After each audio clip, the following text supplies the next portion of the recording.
Hi, Hannah. Hi. Thanks for talking with me. I'm so excited that you got a bag of books from the Metro East Literacy Project, maybe about a month or so ago. Yeah. Did you like any of the books in the bag?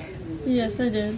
What kind of books did you appeal to you? There was one that was called Mandy, I believe it was called, and it was about a lady that was living in the countryside and all the situations that she was going through. And Oh, so it was a fiction. It was a novel. Yeah.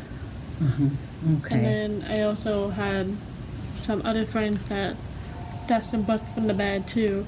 You shared some of the books in the bag with your friends? Yeah. Oh, I love that.